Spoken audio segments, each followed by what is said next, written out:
Hello dear students, good morning. तो आज हम देखने वाले हैं electric charge and electric fields chapter में एक इम्पोर्टेंट कॉन्सेप्ट। ठीक है, इस कॉन्सेप्ट के ऊपर एनसीईआरटी में जितने अच्छे क्वेश्चंस हैं वो आसानी से सॉल्व हो जाते हैं। ठीक है, तो बिना टाइम वेस्ट किए अपन शुरू करते हैं आज का अपना पोर्शन। तो देखिए, हमारी हेडिंग होने वाली है motion of charge particle in uniform electric field. तो हमारी हेडिंग है motion of charge particle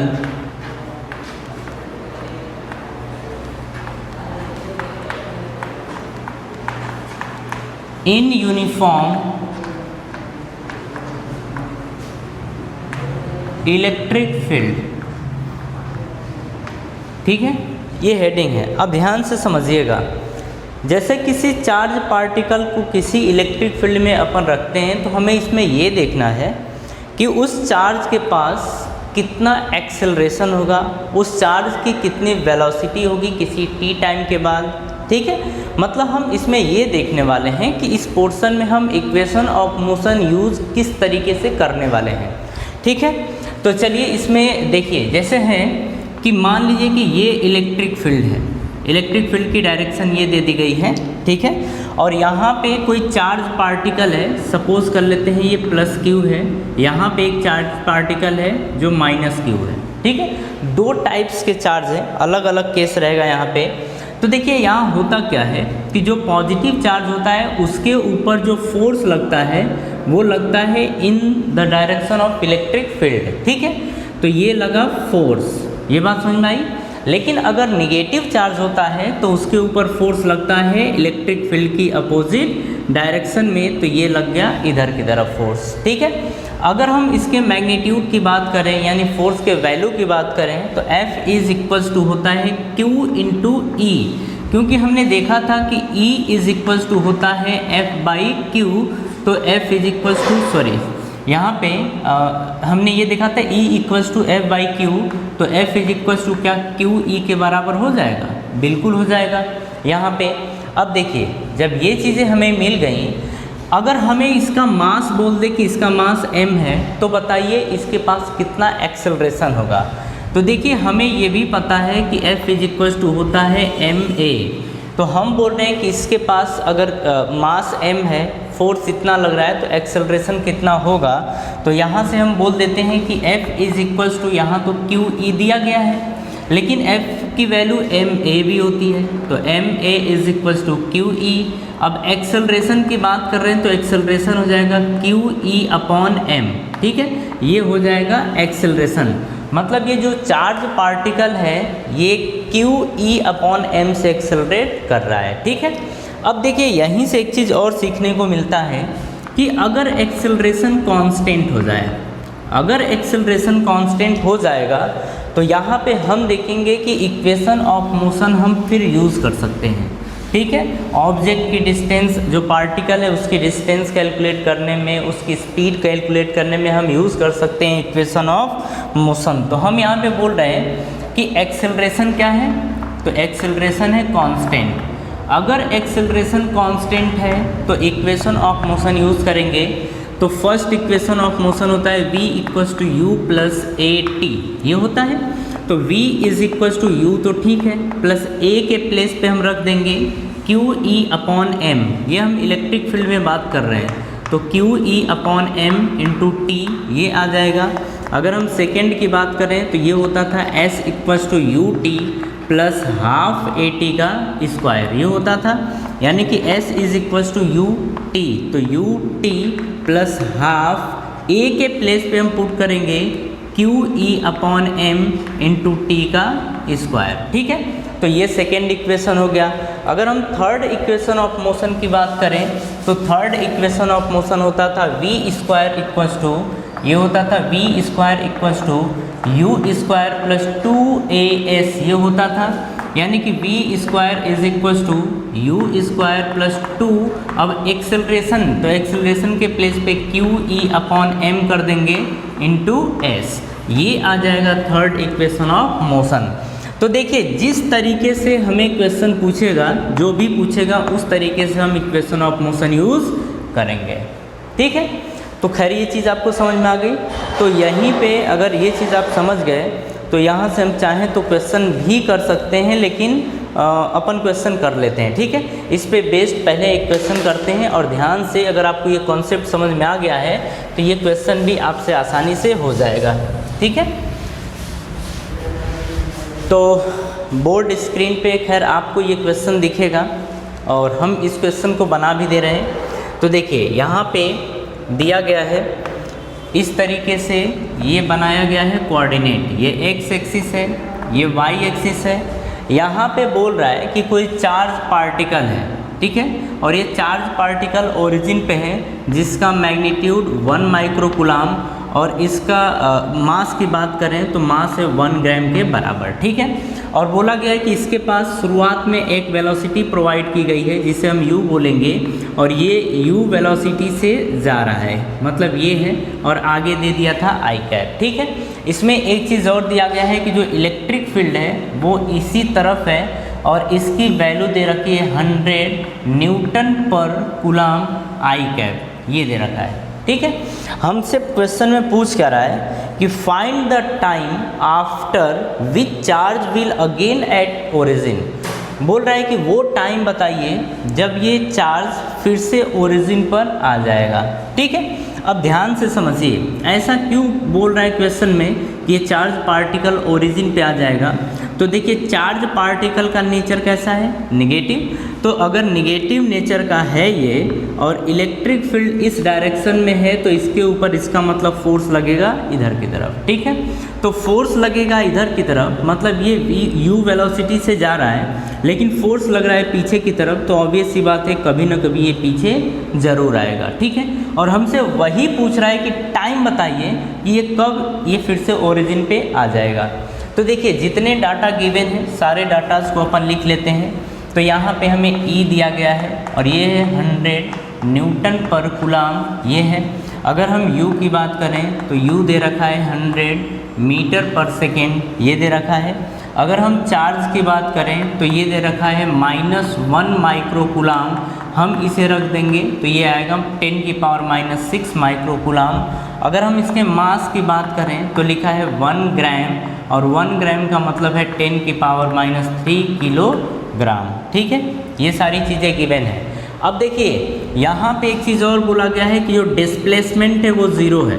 reason कि ये यहाँ पे जाके फिर वापस यहीं पे आ जाता है तो डिस्प्लेसमेंट क्या होगा, 0। और यहीं से हमसे पूछा है कि टाइम बताइए क्या होगा, ठीक है। तो देखिए टाइम भी गिवन है, डिस्प्लेसमेंट भी गिवन है, ठीक है। मतलब टाइम हमसे पूछा है लेकिन डिस्प्लेसमेंट गिवन है, तो टाइम और डिस्प्लेसमेंट का जो रिलेशन आता है वो सेकेंड इक्वेशन ऑफ मोशन में आता है, क्योंकि यही होता है ut + ½ at का स्क्वायर, ठीक है।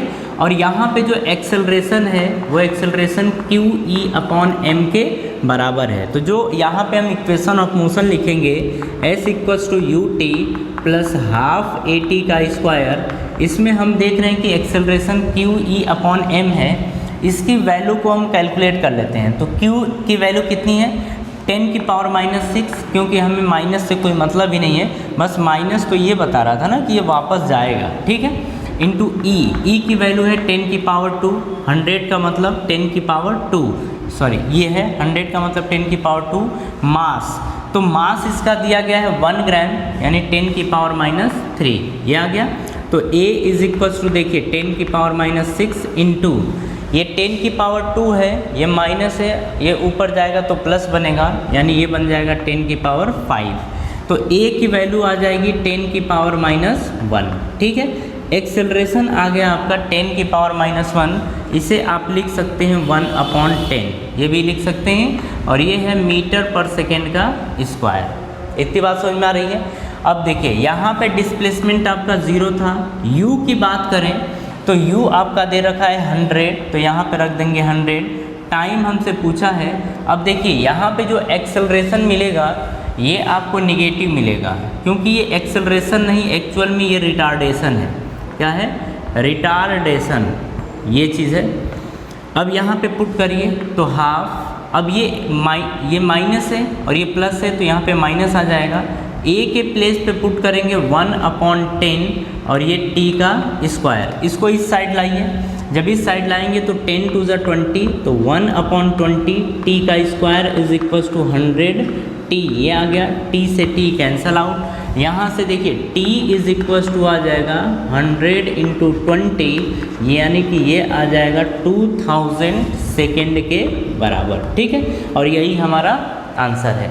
तो खैर इस क्वेश्चन में कोई दिक्कत नहीं होनी चाहिए, एक सिंपल क्वेश्चन है, इसे आप आसानी से कर सकते हैं, ठीक है। क्वेश्चन क्या अच्छा, नेक्स्ट क्वेश्चन करने से पहले अपन थ्योरेटिकल पोर्शन देख लेते हैं, ठीक है। थ्योरेटिकल पोर्शन देखने की आगे क्या है, तो आगे हमें पढ़ना है मिल्टन ऑयल ड्रॉप एक्सपेरिमेंट। एक ये कॉन्सेप्ट है और ये भी काफ़ी अच्छा कॉन्सेप्ट है। इसमें हमसे ये पूछा जाता है कि अगर किसी चार्ज पार्टिकल को इक्विलिब्रियम में रखना है तो फिर हम किस तरीके से रख सकते हैं। तो मिल्टन ऑयल ड्रॉप एक्सपेरिमेंट से ये चीज़ें प्रूव की गई कि किसी चार्ज पार्टिकल को इक्विलिब्रियम में किस तरीके से रखा जाता है। तो हमारी हेडिंग है मिल्टन ऑयल ड्रॉप एक्सपेरिमेंट, ये हमारी हेडिंग है, ठीक है। ये दिया गया है। अब चलिए यहाँ पे समझिए, जैसे एक प्लेट ये दिया गया है, एक प्लेट ये है, इसको हम ना इलेक्ट्रिक फील्ड बीच में क्रिएट करवाना है, तो हम इसको किसी बैटरी के थ्रू जोड़ दे रहे हैं, किसी बैटरी के थ्रू इसको हम जोड़ दें, ठीक है। और यहाँ पे हम इस तरीके से इसको जोड़ देंगे। अब देखिए इसके बाद ये आपका नेगेटिव टर्मिनल, ये पॉजिटिव टर्मिनल, ये दिया गया है, ठीक है। तो नेगेटिव टर्मिनल से जो प्लेट जुड़ा होगा उसके ऊपर माइनस चार्ज आ जाएगा, और जो पॉजिटिव टर्मिनल से जुड़ा होगा उसके ऊपर प्लस चार्ज आ जाएगा, ठीक है। ये चीज़ है। अब हम बात कर रहे हैं कि किसी चार्ज पार्टिकल को, मान लीजिए ये Q है, इसको इक्विलिब्रियम में रखना है, तो बताइए Q का नेचर क्या होना चाहिए। तो Q का नेचर यहाँ पे होना चाहिए प्लस। क्यों? क्योंकि इसी के ऊपर अगर प्लस रहेगा तो सबसे पहली बात समझिए, यहाँ पे इलेक्ट्रिक फील्ड की बात करें तो इलेक्ट्रिक फील्ड ये है, मतलब ऊपर की तरफ, प्लस से माइनस की तरफ। अब इसके ऊपर जो फोर्स लगेगा ये ऊपर की तरफ ही लगेगा, क्योंकि नीचे की तरफ तो एक फोर्स लगेगा m/g। तो फिर इनको बैलेंस करना आसान हो जाएगा, क्योंकि इस चार्ज पार्टिकल के ऊपर दो अपोजिट डायरेक्शन में फोर्स लग रहे हैं, ठीक है। यहाँ पे बोला जाएगा कि अगर इन दोनों को इक्विलिब्रियम में रखना है, मतलब F और mg दोनों की वैल्यू क्या होनी चाहिए, बराबर होनी चाहिए, ठीक है। अब यहाँ पे देखिए, अगर हम बात करें इस फोर्स की, तो F is equal to QE के बराबर आएगा, ठीक है। अब यहाँ पे आप पुट कर दीजिए कि F is equal to QE is equal to m/g। इसमें से जो भी डाटा हमसे पूछेगा हम आसानी से बता देंगे।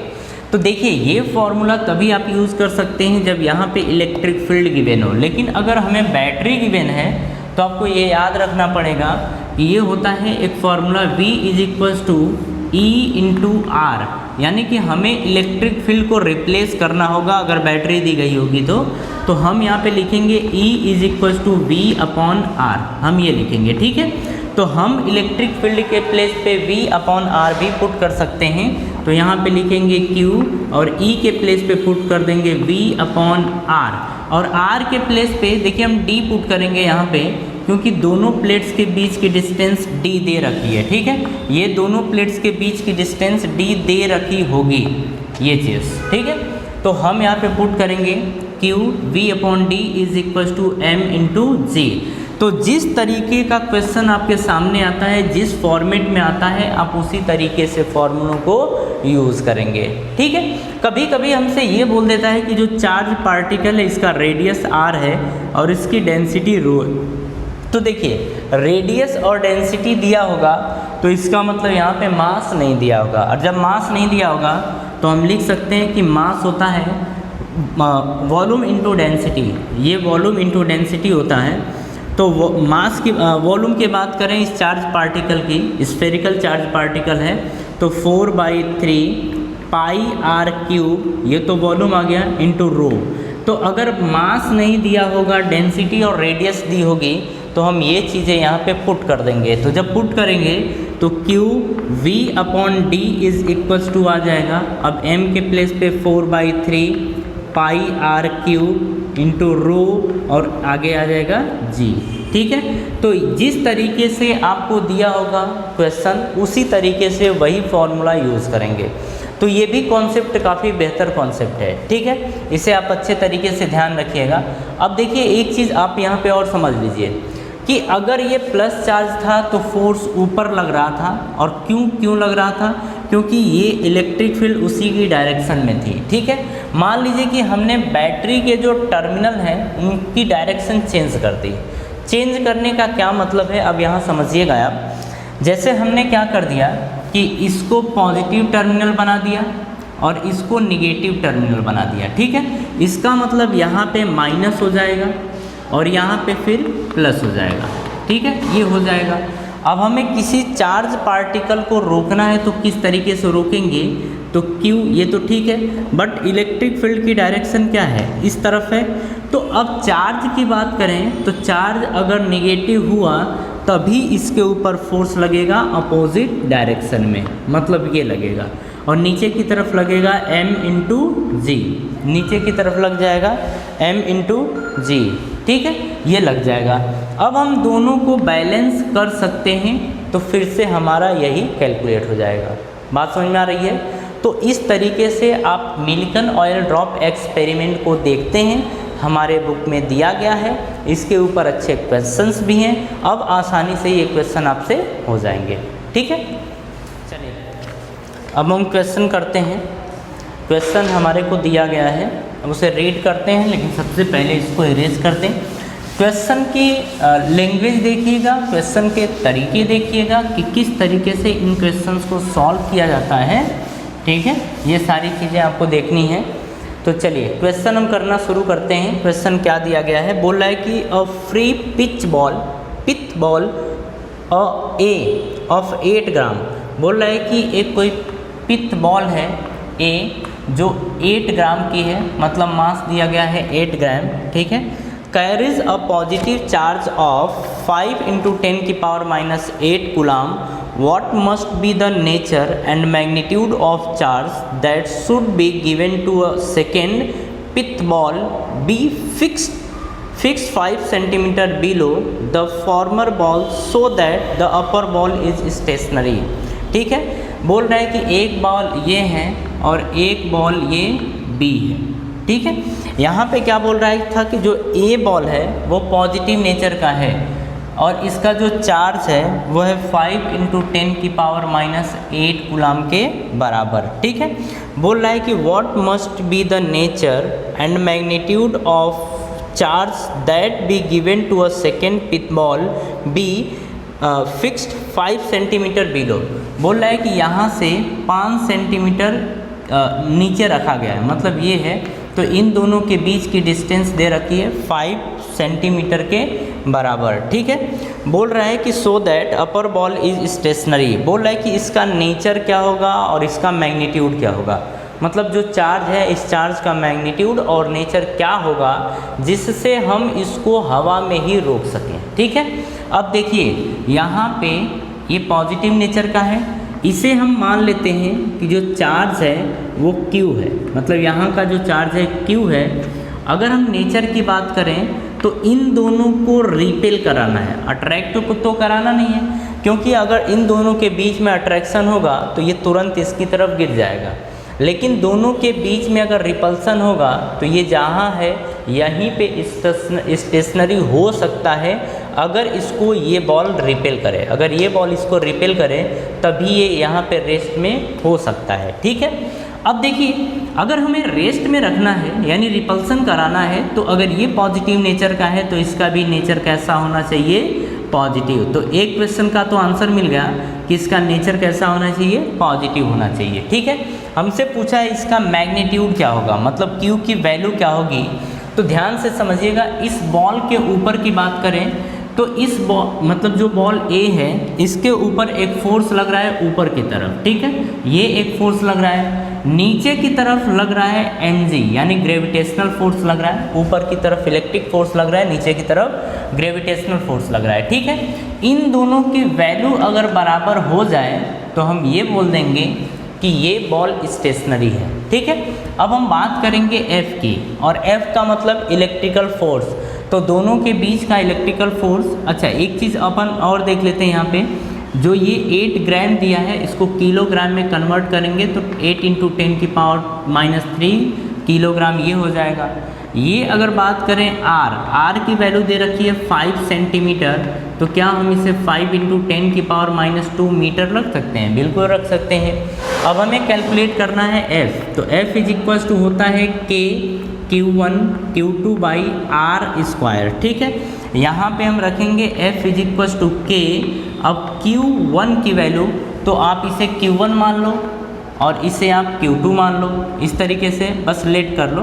ठीक है, Q1 की वैल्यू दे रखी है 5 × 10⁻8 इंटू Q2 की वैल्यू Q दे रखी है अपॉन दोनों के बीच की डिस्टेंस है 5 × 10⁻² का होल स्क्वायर, ये दे रखा है।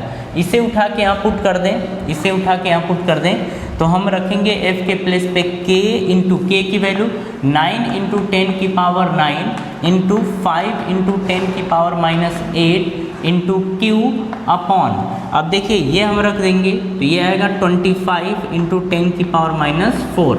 जब इसे आप स्क्वायर ओपन करेंगे तो 5 का स्क्वायर 25 और 10⁻² का मतलब 10⁻⁴, ये आ गया इंटू मास कितना दे रखा है M के प्लेस पे मास, तो ये है 8 × 10⁻³ अब G की बात करें तो G हम रख सकते हैं यहाँ पे 9.8 या हम रख सकते हैं 10। ठीक है, ये हम रख सकते हैं, तो ये हमने रख दिया। अब यहाँ पे देखिए हमें Q की वैल्यू कैलकुलेट करनी है, तो किस तरीके से करेंगे, तो ये Q हमें कैलकुलेट करना है तो इसका यहाँ मल्टीप्लाई कर दें, तो हम रखेंगे 8 × 10⁻³ इंटू 10 फिर इंटू 25, तो ये 25 × 10⁻⁴ अपॉन में, अब देखिए ये रखेंगे 9 × 10⁹ इंटू 5 × 10⁻⁸।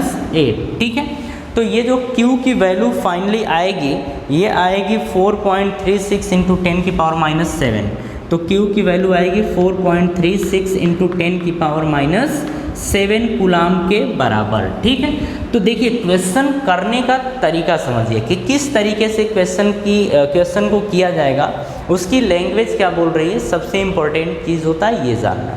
ठीक है, तो खैर ये क्वेश्चन आप फट से कॉपी करिए। अब अपन नेक्स्ट क्वेश्चन देखते हैं क्या दिया गया है। तो देखिए नेक्स्ट क्वेश्चन भी अपने आप में एक बेहतर क्वेश्चन है।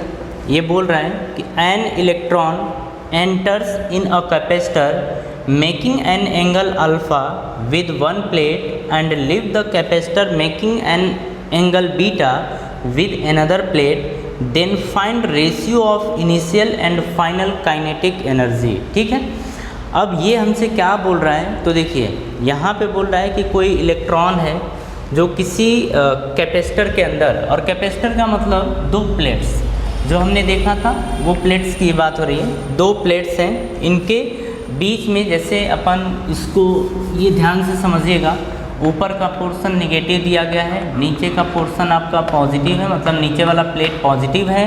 अब हमसे बोल रहा है कि जैसे ये क्या करता है कि इस प्लेट से अल्फ़ा एंगल पे एंटर करता है। ठीक है, हम लेट कर लेते हैं कि इसकी वेलोसिटी u थी, इतने से एंटर करता है। तो होता क्या, इसके बाद जो दूसरा प्लेट है इस प्लेट में ये निकलता है बीटा एंगल से।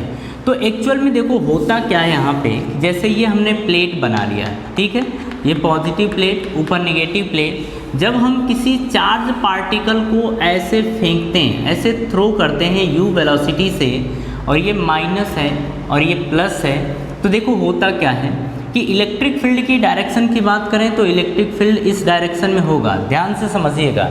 ठीक है, इस चार्ज पार्टिकल, ये जो चार्ज पार्टिकल है ये एक इलेक्ट्रॉन है, मतलब इसका नेचर नेगेटिव है, ये इलेक्ट्रॉन है, इसका नेचर नेगेटिव है। अब इसके आगे देखिए होता क्या है कि जब इसके अंदर ये एंटर करता है, ठीक है, जब इसको u वेलोसिटी से फेंका जाता है और ये जब आगे बढ़ता है तो इस चार्ज पार्टिकल के ऊपर कॉन्टिन्यूसली एक फोर्स लगता है। जैसे आप समझिएगा यहाँ से कि जैसे आप किसी चार्ज पार्टिकल को जब यहाँ से फेंकते हैं तो जब फोर्स लगेगा तो कॉन्टिन्यूस फोर्स कांस्टेंट है, जब फोर्स लगेगा तो ये धीरे धीरे धीरे धीरे धीरे धीरे ऐसे ऐसे गिरना शुरू हो जाता है। ठीक है, तो ये क्या करता है कि धीरे धीरे धीरे धीरे इस तरीके से गिरना शुरू हो जाता है, ठीक है, ये गिरता है। अब हमसे बोल रहा है कि जब ये निकलता है तो यहाँ पे जो एंगल होता है वो बीटा होता है। जब ये निकलता है तो इस प्लेट से तो एंगल बीटा हो जाता है। तो बोल रहा है काइनेटिक एनर्जी का रेशियो बताइए। देखिए सिंपल क्वेश्चन है, बस आपको लैंग्वेज समझनी है। इसमें हम मान लेते हैं कि जब ये एग्जिट करता है तो v वेलोसिटी से एग्जिट करता है, ठीक है। अब देखिए अगर हम इसके कंपोनेंट की बात करें, ये हमारा अल्फ़ा एंगल था, तो अगर ये u वेलोसिटी है तो हॉरिजॉन्टल डायरेक्शन में इसका कंपोनेंट हो जाएगा u cos अल्फ़ा, ये हो जाएगा। अगर हम इसके वर्टिकल कंपोनेंट की बात करें तो ये होता है u sin अल्फ़ा, ये हो जाएगा, ठीक। अगर हम यहाँ की बात करें तो ये हॉरिजॉन्टल कंपोनेंट अगर ये v है तो ये आ जाएगा v cos बीटा, और इसके परपेंडिकुलर जो है ये आ जाएगा v sin बीटा। मेरी बात आपको समझ में आ रही है? ये होता है। आप हमेशा ध्यान रखिएगा, अगर आपने 11th में प्रोजेक्टाइल मोशन पढ़ा है तो वहाँ पे आपने देखा है कि जो हॉरिजॉन्टल कंपोनेंट होता है वो हमेशा बराबर होता है, केवल और केवल चेंज होता है vertical component, horizontal component change नहीं होता है। इसका मतलब हम ये बोलते हैं कि u cos अल्फ़ा और v cos बीटा आपस में बराबर होंगे, ठीक है, ये होगा। अब हम बात कर रहे हैं u, तो u अपॉन v, यहाँ से v से डिवाइड कर दें इज इक्वल्स टू ये cos बीटा है, अल्फ़ा से डिवाइड कर दें मतलब cos अल्फ़ा से, तो ये आ जाएगा। तो ये आ गया इनके वेलोसिटी का रेशियो, ठीक है, मतलब इसके u और v का रेशियो आ गया। अब हमें काइनेटिक एनर्जी देखनी है, तो देखिए k इनिशियल होगा हाफ m, मतलब इलेक्ट्रॉन का मास अपन सपोज कर लेते हैं m, तो हाफ m u का स्क्वायर, हाफ m u का स्क्वायर। अगर k फाइनल की बात करें तो ये आता है हाफ m v का स्क्वायर, ये आएगा। तो अब हम इन दोनों को डिवाइड कर देंगे। यहाँ से हमसे पूछा था कि रेशियो बताइए, तो हम लिखेंगे k initial upon k final is equals to half m u square upon half m v square, ये हो जाएगा। हाफ m से हाफ m कैंसिल आउट, तो u अपॉन v का स्क्वायर हम लिख सकते हैं क्योंकि u square upon v square है। तो यहाँ से k initial upon k final की वैल्यू आ जाएगी। अब देखिए u अपॉन v की value cos beta upon cos alpha है, तो हम यहाँ से लिखेंगे cos beta upon cos alpha का होल स्क्वायर, और यही हो जाएगा हमारा आंसर। तो जो काइनेटिक एनर्जी का रेशियो आया है वो cos beta upon cos alpha का होल स्क्वायर आया है। ये क्वेश्चन टिपिकल क्वेश्चन नहीं है, ये एक इजी क्वेश्चन है, इसमें आपको बिल्कुल दिक्कत नहीं होगा, बस आपको कॉन्सेप्ट ध्यान रखने होंगे कि ऐसा होता है। आप खुद सोच के देखिए, अगर कोई इलेक्ट्रॉन है किसी इलेक्ट्रिक फील्ड में एंटर करता है तो उसके ऊपर फोर्स तो लगेगा, और फोर्स जब लगेगा, आपने सीधा फेंका है, जैसे जैसे इस चार्ज पार्टिकल के ऊपर इस तरीके से फोर्स लगते चला जाएगा तो वो नीचे की तरफ जाते चला जाएगा, मतलब वो प्रोजेक्टाइल मोशन करेगा। और प्रोजेक्टाइल मोशन के केस में जब भी हम कंपोनेंट ये निकालते हैं या कंपोनेंट करते हैं तो एक v cos बीटा और v cos अल्फ़ा इस फॉर्मेट में आता है। v cos beta